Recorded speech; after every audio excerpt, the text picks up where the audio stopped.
A few words about myself. My name is GRIMUR. I'm half Icelandic, half German. I lived most of my life in Denmark. Actually, I had a former career as a teacher and got a good idea to make a master in IT and got employed with a big brand called Echo Shoes, where I started as a Flash developer. Later on, that area, as you know, was disrupted. So I moved over to actually become a social media manager in the company. I created the first Facebook accounts, the Twitter accounts, back in the days where nobody knew actually what I was doing. I broke every brand guideline back then and just felt my way around that and later became a bigger team, implementing it in 90 nations worldwide. Later on, I became the founding member of Echo's Innovation Lab in Amsterdam, and actually at this point I'm self-employed. So this will be a very, very fast presentations. There are 42 slides left. We have 35 minutes to do them, so it's about 50 seconds per slides. So I'll try to keep focused. It will be quite fast, but there'll probably be some questions afterwards that you can ask.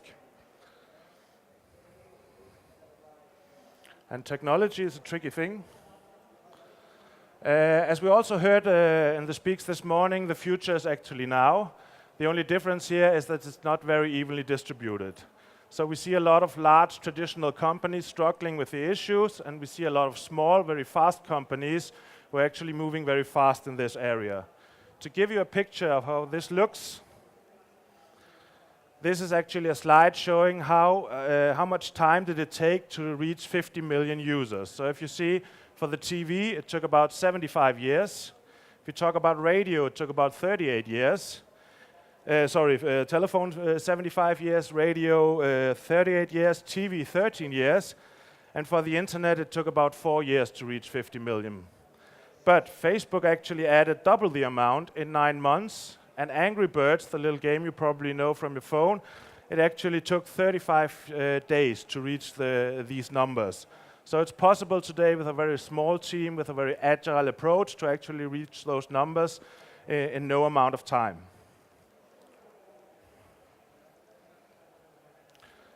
Another example of this is the Instagram team. They are preparing for a visit at the Facebook headquarters, actually back a few years ago. So this is actually the entire Instagram team. The team had 1 billion evaluation at that point, and you can imagine how happy these people were after they left that meeting, as they sold Instagram to Facebook back then. It's a handful or 2 handful of people actually. So this is possible in a very quick time. On the side, you see the classical. There's no presentation without an exponential chart. You will have seen them a couple of times during this conference as well. But this is the typical chart that you can see for small startups, for these quick companies that also have become giants today, how fast they can move compared to traditional companies, how they operate.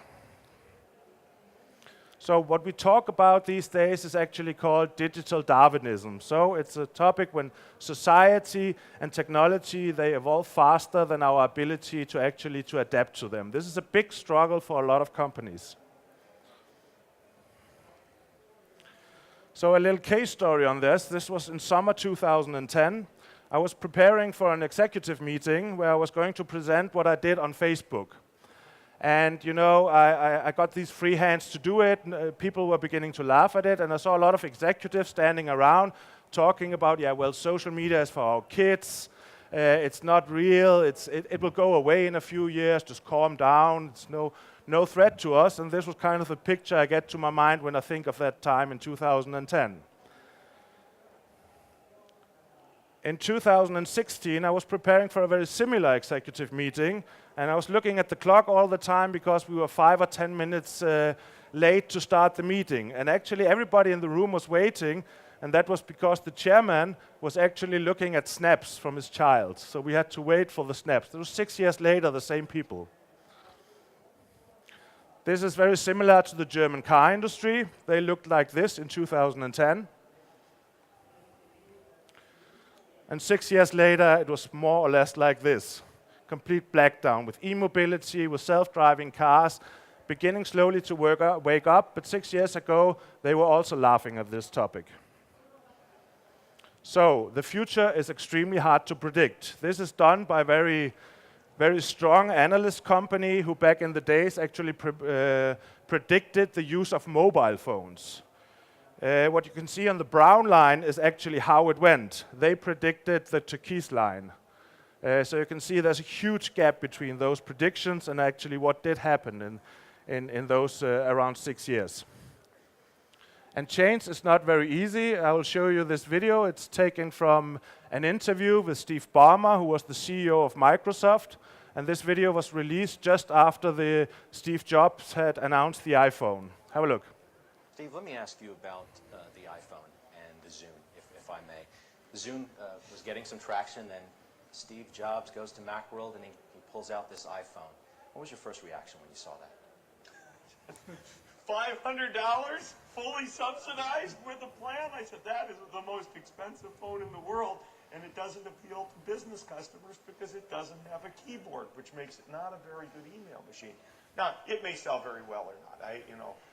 We have our strategy. We've got great Windows Mobile. Yeah, so he had his strategy, and we all know how that strategy went. It was not a very good email machine because it didn't have a keyboard.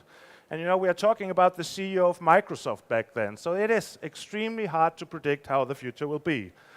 When we talk about this, we talk a lot about technology. And I will also briefly touch upon technology here, very, very briefly, because I'm more going to talk about the people factor of it. But let's just paint a few technologies that we talk about these days, and also a few future predictions. So there's a prediction done by Ray Kurzweil, one of the front men of the whole idea of singularity. So he predicts that in 2025, more than 50% of internet traffic comes from private households, from appliances and similar devices. Fridges, coffee machines, all that concerned to the Internet of Things. Another prediction is actually, in terms of virtual reality or augmented reality, that people in 2040 will spend most of their time in full immersive virtual reality. It's a tough thing to think about. I can recommend a book called Ready Player One of my favorite books. It's coming to the movies next year.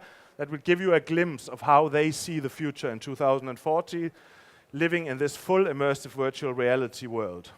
But when we talk about virtual reality, it's more or less this picture that we get. And we say, okay, is this really what we want? And we discuss a lot about, do we want it? Does it make sense? Doesn't it look stupid? Isn't it silly? And so on, instead of actually talking about how will we approach this world that's coming up.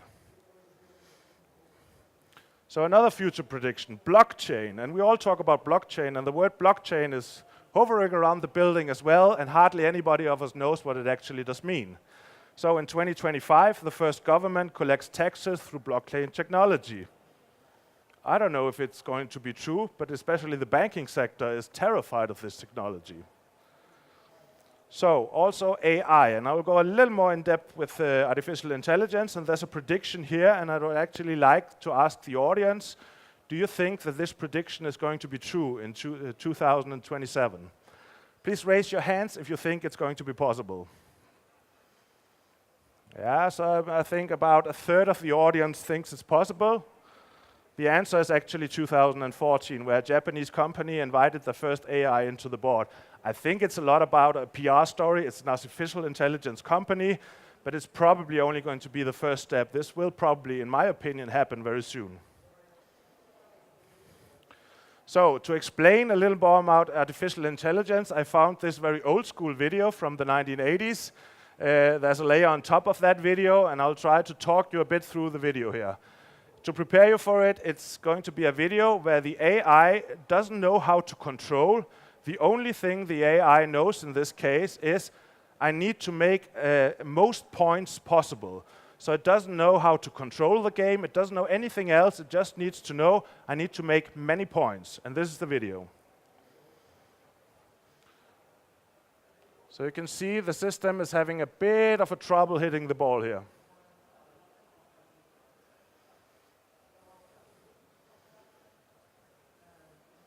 Now we are 200, and it begins to hit it once in a while, but still misses.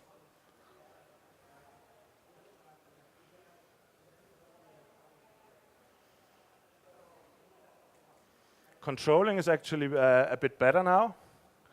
We're seeing it's hitting the ball, but it's not very effective yet.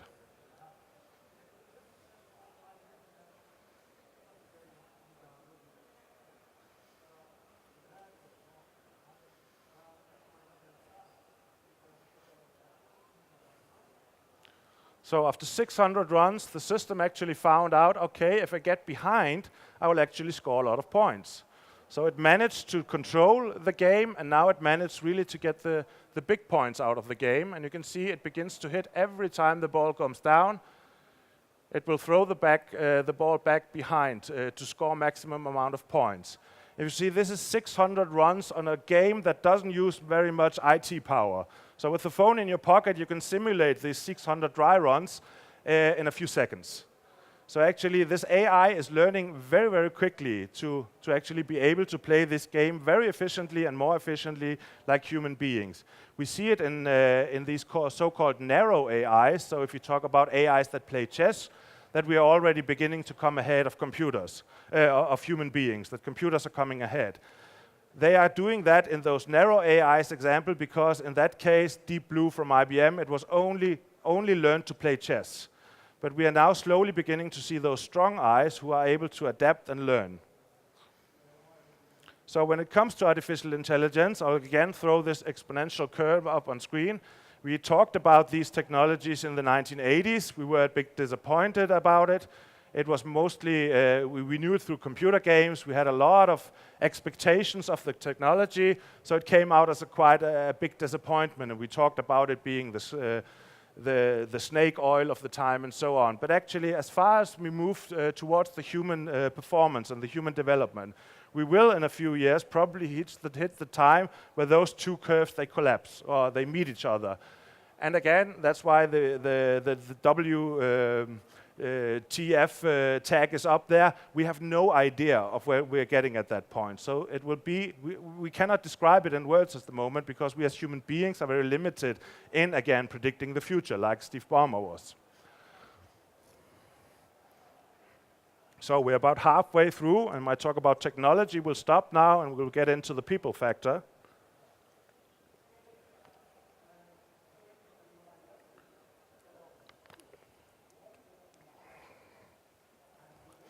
So it's a case of how we are going from doing digital into being digital. A lot of us are doing digital, especially when we talk about marketing and so on. We need to do digital. We needed to have a website, we needed to have a CRM program and all this. So we were doing digital, but we were not really being digital. And this is what this is about. So let's move away from this beautiful, colorful world of tech. So again, we talk about we must do artificial intelligence. We must do big data, and nobody has a clue what it is.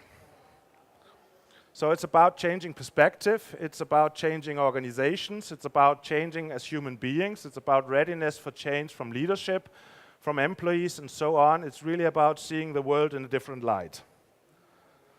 So I like to put this almost in all of my presentations. It's taken from an old article, actually from 2012. This guy was better at predicting the future as many others. So he was actually writing this article about Facebook, and he identified those 6 shifts. And I think they are very plausible also in other connections, not only with Facebook. And this is when we look at organizations, we are moving from hierarchies to networks. So we used to hire people that were actually based on their skill set. Today it's much more important to hire people based on who they actually know.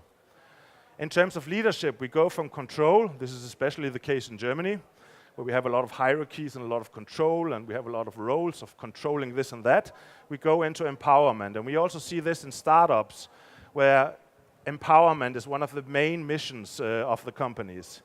When we talk about strategy, we move from products into platforms. So we used to improve our products, we made better benefits, we added some abilities to those products, but we are moving to platform. And I hate to mention those examples because they are mentioned so often, but think Uber, Airbnb, and those classical examples where it's really about the platform, not about the product. In terms of media, we move from audience to communities. In terms of social media, we all know this as well, but we also have communities of co-creators. So you think about crowdfunding. So a good crowdfunding campaign, it's not only about getting the funding, but it's getting the input from the users that are actually able to improve our service and products and our offering in general. On an individual basis, from consumer to co-creator, and in terms of brands and marketing, we move from push to pull. There are 3 more I would like personally to add to them, and this is we are going from profit to purpose. You see that also in we talk a lot about millennials in the workspace. They are coming into the workplace right now, and these people are not so interested in also personal profit and working titles. They are interested in purpose of the company. And to have a purpose today of earning a lot of money is not enough for those people. It needs to be higher. You see this from Silicon Valley, where the purpose is maybe set a bit too high, so it's about saving the world, but try to find a middle way in that so actually people can understand what is the organization's purpose in the end. Then we also move from planning into experimentation. So we used to plan everything, now we need to try, and we need to fail, and we need to learn especially. I don't like that term also, we need to celebrate failure, because there's no reason to celebrate failure. We can allow failure, but we should celebrate to learn instead. And then we move from privacy into transparency, a very, very tough shift for large corporations to move in that direction. So the big misunderstanding here is, again, talk about technology. So we talk about systems, just randomly pick those systems, but a lot of companies think, yeah, we are social. We do have a Facebook account. We are on Twitter. We even have an internal social media platform, which is Yammer or Slap or something. But that doesn't make a company social in the end. We also, our new customer experience is, we run a CRM software. That's not real customer. That's a tool to get there. Also in terms of websites, we of course all have them, and also in terms of retail, for example. So a lot of traditional brick and mortar retailers, they are thinking about, we need to implement technology, and what they end up doing is putting an iPad into the store with a PDF magazine. Why in the world should I be reading that with a phone in my pocket? So when it comes to digital transformation, there are challenges for a traditional business, and there are actually 4 layers of this. All of us knows the first layer because that's where we started, putting the website up, putting maybe a sales channel or a Facebook account up. But actually there are more layers to this. There's also digital product and service development, there's ecosystems and business models, and especially the last one, company culture and mindset. And I believe you need to be active in all those areas. And actually the farther you go down the list, the more priorities should be set. If you look at companies today, the priorities are turned around. So you look a lot into digital marketing and sales because that's where the money is earned. But the more not so tough KPIs are in the company culture and mindset. It's very difficult to measure as well. We need to put a lot more efforts into that area. So why do organizations actually not succeed with innovation? They think it's about technology. I've touched upon that also. They often place innovation in a silo and leave it to the usual suspects. So you've probably also heard about this term, the innovation lab. So you create a lab, you take out people and you take them into a different room, a different country, or into the basement. You lock the doors and you put like these innovative people in a room, and now they need to innovate. And there are foosball tables and they are flying drones all day. And you know, this can actually work. But if the rest of the company organization is not ready to adapt to this, it doesn't matter at all. So these people are probably having a good time. But if the normal business units are not able to get this in terms of communication, in terms of ownership and so on, this will also fail. They focus only on incremental or disruptive innovation. So either just doing small incremental changes, or they want to send a man to the moon at the lowest price possible. So if you have read Clayton's Dilemma of the Innovator, you know there are 3 horizons and you also need to be active on all of those. They have no way to experiment at low cost, also a big issue. They focus on short-term profit and budget cycles. This is a very classical example also. So when you get a good idea, let's say in November or around this time of October, and the budget review for the next year is already done, then you can expect in about a year and a half you'll get the money funded. In a year and a half, we'll probably talk about entirely new technologies, and maybe this is not relevant at all. But in the normal cycle of the budget, you need to wait until the next budget years, and then it might be too late. Their decision-making is not based on data, and last but not least, very important, they have no digital culture and mindset. So another case story here is I was part of a hackathon some months ago, and we had all the right mindsets. So we gathered people from different areas, from inside the company, from outside the company. We were working in a very agile manner. We were experimenting. We were prototyping, all these good things about the new ways of working. This went very well. We get up some good ideas, at least we believed ourselves. And the company, we were presenting to the board, and they said, hey, this is a great idea. Let's do it. They put it into the budget cycle. They put a certain amount of millions into the project. They needed to change the entire business model. And now we are just praying that it works. Instead, we tried to say to these people, let's test this for 3 weeks. We have no idea. We think it's a good idea, but we have no idea if this is going to work in real life. Give us 3 weeks. Let's test the prototypes with real consumers before we put any money in, before we change any business model. Let's test this, and in 3 weeks we know, is this probably going to work or is it not? But then it went into the organizational cycle like it used to do, and then the budget was set, and I'm really praying that this is working. So it's about organizational readiness. So a lot of executives, they talk about, oh, it would be so embarrassing. I've heard once, I don't want to be the next Steve Ballmer, when I showed the video I showed you earlier on. This is typical sound from executives. And a lot of also companies and executive things, yeah, we got a lot of good ideas. We set people aside in the innovation lab to get those good ideas. Or they even got the good ideas. And of course, we all love innovation. So look at the annual reports, and there's innovation all over the place. Look at commercials and TV. There's not a company around anymore who is not innovative. But by saying so, it's not enough. Are we really ready to launch those innovations? Are the business units ready to adapt to those innovations? And how do we actually get that into the current roadmap we are working with? And very, very importantly as well, how do we actually communicate this, especially internally to the rest of the company? So from leaderships, these are the favorite quotes I get all the time. Yeah, well, our organization is not really quite there yet, and we are not ready for it, and we don't have the right competencies. You hear that a lot if you talk with executives, like I do. And my answer would usually be, and what was your job again? It's really this, yeah, if you don't have the competencies, it's your job to get them. If you're not ready for it, get the people ready for it. And a lot of people also talk about, yeah, the people who are around in the company, they are not ready for it. And then we need to get young, new people. But nobody's talking about learning those people actually to adapt to change. So a lot of companies are milking the cow, focus on optimizing and maintaining their existing product ranges. And there comes digital, and we put digital on top to do the same thing.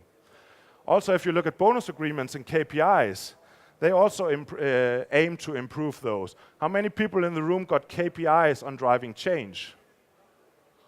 A few people, fortunately. But it's not really there yet. So it's a lot about improving the stuff we already do. And you can actually understand it if you are personally, your bonus is driven by commercial, and you need to do change where you probably not need the commercial goals. I can understand that people are not willing to do it because of their personal financial situation, but that's the whole wrong thing about working with those terms. So in terms of innovation in the age of the customers, there are 4 areas: the transformation of products and services, the optimization of operations, the change in consumer relationships and experience, and also new business model. And all those things come together with the customer in the center of it. And a lot of companies also, everybody talks about being customer-centric. And you find out whether a company is real customer-centric if you phone the customer service. And you'll see there's often a big gap of an annual report saying, we are customer-centric, grab the phone, call this customer service, and get to know if they really are. So what does digital transformation actually require? It does require a clear vision, purpose, and a roadmap. And, you know, most companies have a clear purpose. They have a clear vision and a roadmap. And on top of that, they have a digital strategy. And there's a gap there, because we have a digital strategy and we have a company purpose. The thing is merging those things together, which is a very hard task, actually, because digital is so new to many, especially executives. Then getting a culture of sharing and learning. So actually, there are some areas in the company, Google, for example, where you only can get promoted if you're good at sharing. It's very, in traditional companies, a very seldom thing to actually have to do in order to get promoted. So it's about sharing knowledge, it's about sharing learnings and so on. and also the constant learn and not only exchanging employees, but also giving the employees new skill sets, new mindsets, and so on. It's about empowerment, especially mandate also to drive change. It's about trust and transparency, and then, as I mentioned before, it's about this real customer centricity. Not only saying so, but being real customer centric. It's about new ways of working, promoting creative ways of working, being agile, being lean, trying new things, and so on, and of course, experimentation and risk readiness. So one of my favorite books, a book called The Second Curve, is actually talking about when should we do this change. And this guy, he says, yeah, at the point A we should do this change, but what we see in real life is that most companies will actually drive the digital change when they get to point B, because business numbers are falling down, something is happening, oh, we missed the e-commerce trend, oh, we missed this and that. But actually, if you get to point B, you are very defensive, so you're probably not able to drive that change.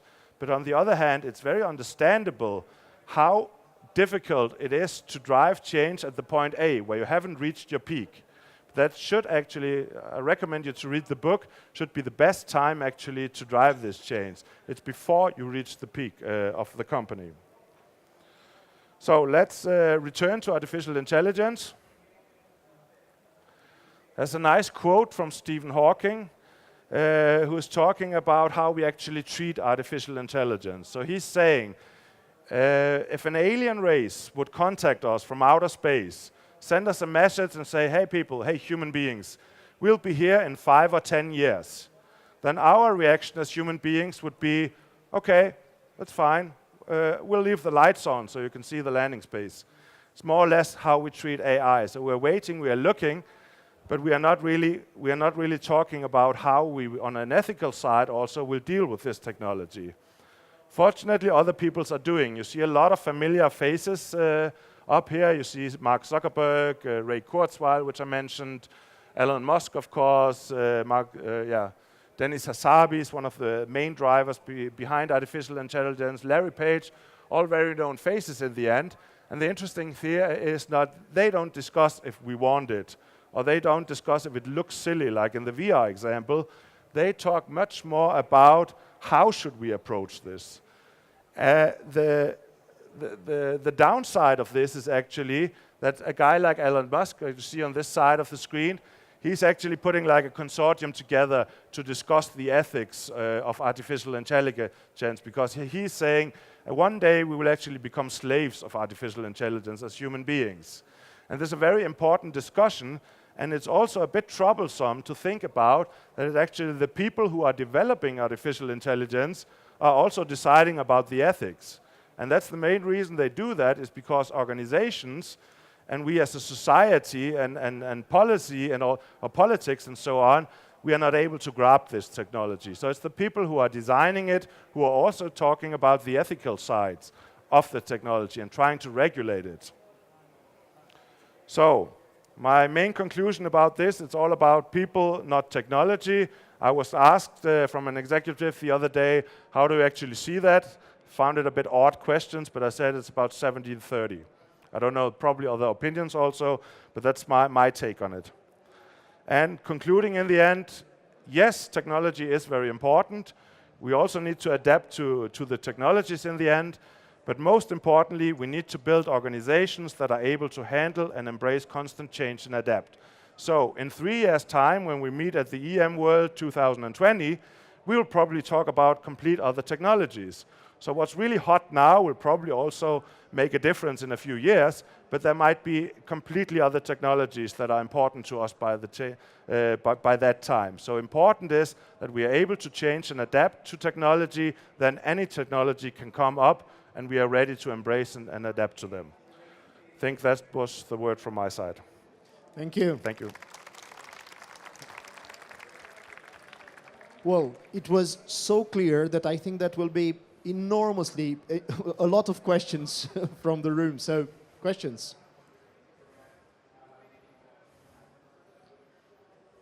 Yes. I don't believe you. Okay.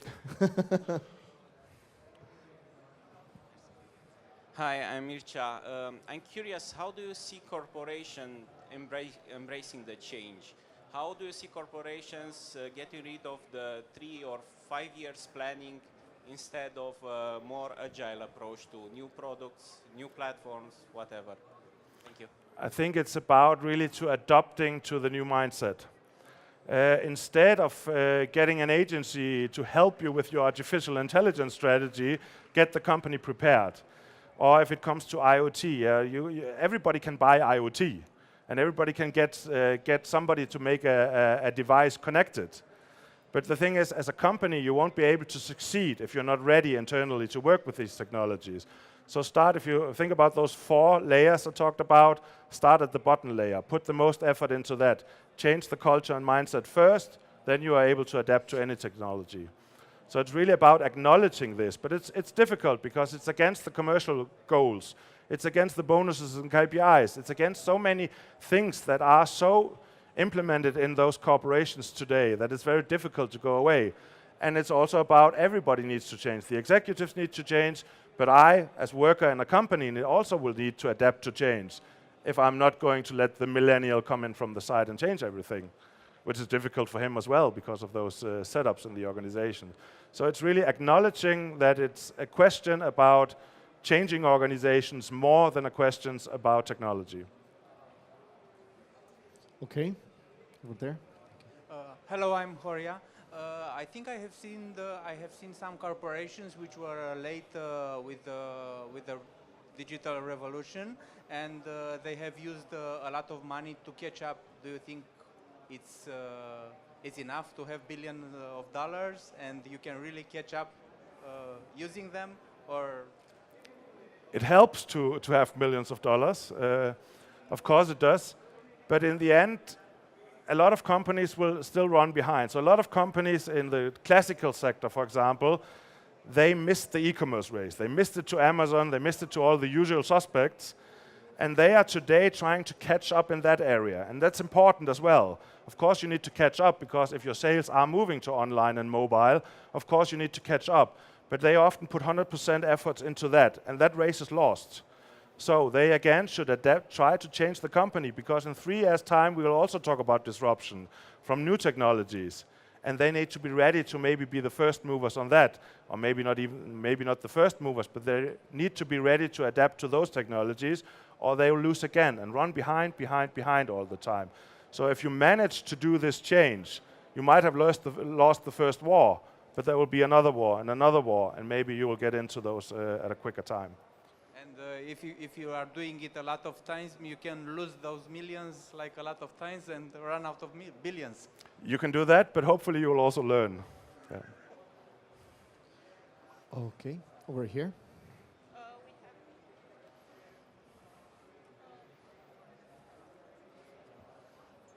Hi, I'm Stefania. Thank you for the presentation. It was really great content and great insights. I have a statistical question.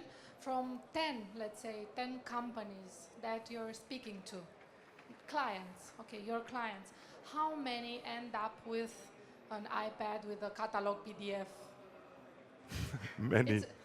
How many? Just give me your feeling on that. I'm not only working with retailers, so that's difficult to... It's a metaphor. Yeah. So how many end up with doing more frequent posts on social media and thinking that they do digital transformation? Thank you very much. Yeah, 9 out of 10 would probably be doing that. I was worried, and this is my feeling as well, that the number of people who think that do digital transformation and end up doing small things that matter, of course, in their reports.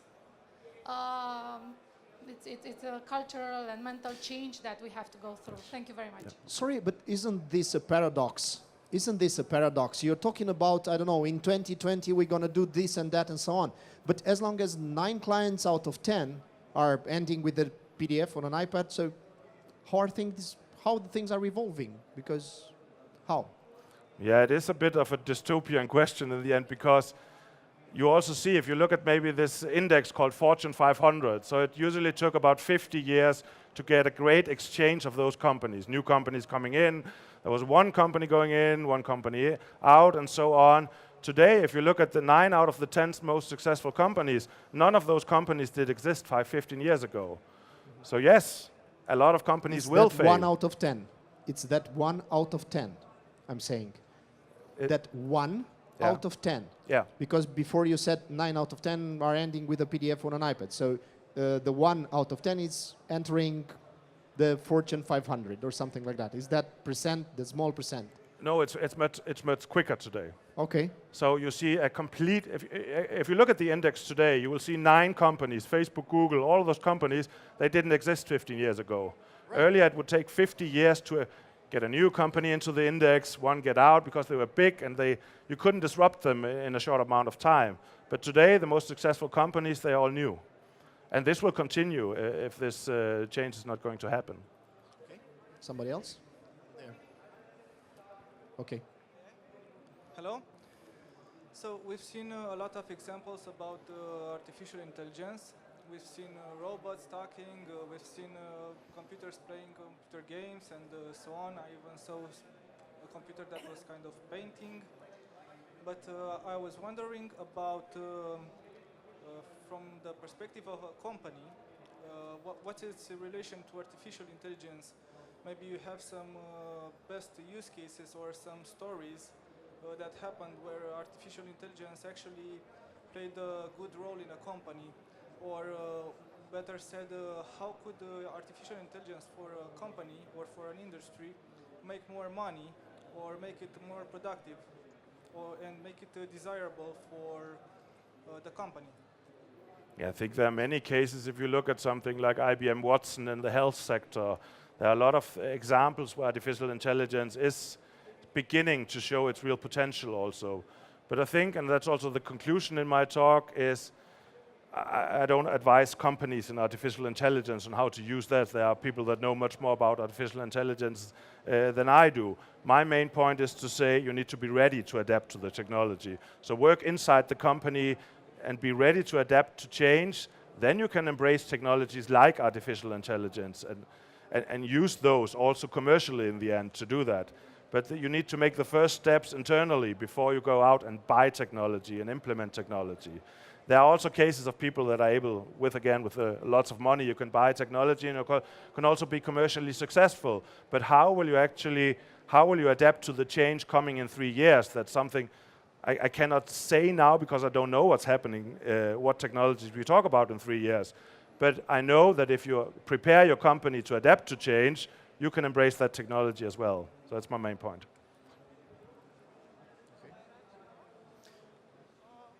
Okay, over. Hello. Have you seen any company, any big company that has fall from the digital, the innovation track, and now has managed to get back on it? I didn't get that quite. So, have you seen any big company that has fallen back on the digital trend, the innovation trend, and after a few years, they have adapted, they have changed their mindset, and now they are back on the track again, on the digital innovation track?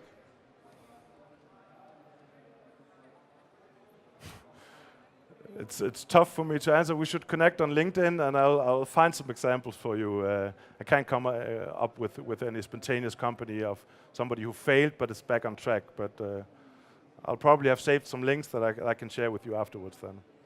Okay, thank you.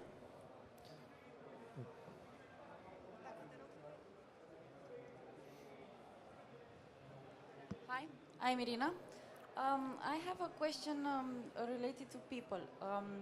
How do you convince people that don't want to make this step in the digital world, the old people? How do you convince them to take this step? There are so many people that don't want to do this, and it's hard for companies to take this step. Companies, I think, I work in a company where, let's say, 70% of them they don't want to do this. Yeah. You ain't gonna work no more, I guess, after this question. I don't think this is a I'm question. kidding. I'm kidding. We have to think about them because they have a lot of experience in this, in their domain, and we can use their experience. But how do we convince them to embrace the digital world? Yeah, it will be. I'll try to shorten up a long answer. It's of course also a matter of leadership in the end. We all need to understand why we need to change, because we talk about, and I have done this as well in my speak, So we talk about this apocalypse of things and disruption, and everything will change, and we'll be off the map in a few years if we don't do it. And that's also tricky to do that because people don't relate to that. It's very human in the end to think like this. But we need to give people also the chance to change. And we do that also by having a shared vision where we're actually going with this. Not that our vision is to earn money on e-commerce, but our vision is to go through this change together. And of course, there will still be people in a company who say, without me. And then you must consider if you need to get the millennials in instead. But you need to give those people the chance to change. And you need to, everybody can change in the end, but it's very difficult to do that from a human side. So we need to understand why we need to change in the end. And there we need to have a shared vision together as a company with empowerment internally to do this. And then most people will actually also be ready to change if they understand why they should do it and if they understand the purpose of it in the end.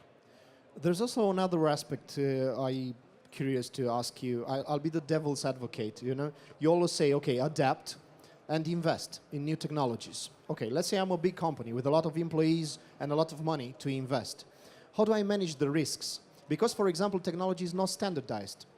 Well, for example, okay, we're talking about 4K VR, but Facebook doesn't support it's 720p or something like that. So I invest in technology. How do I manage the risks in doing this digital transformation you talked about? Yes, and even if I say the entire company needs to change, you probably need a 3 or 4 years roadmap to do that, and that's easier to predict than technology.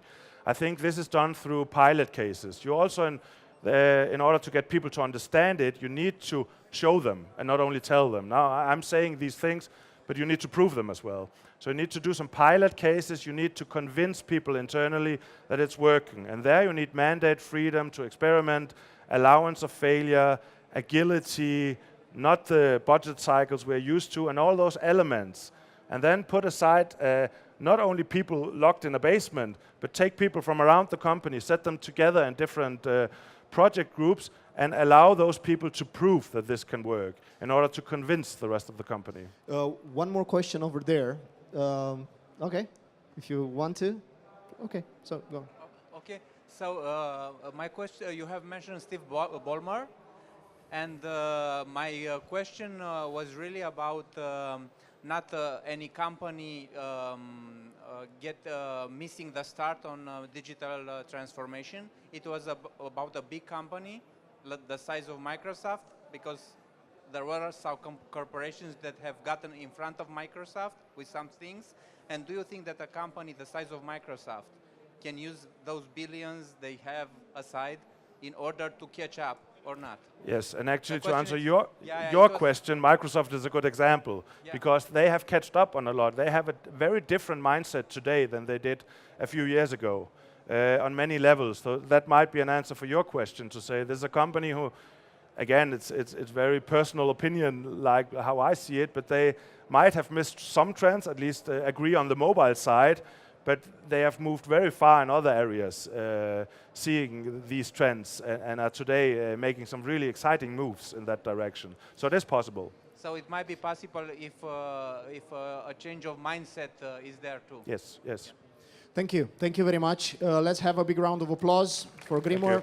Thank you. Thank you. Thank you.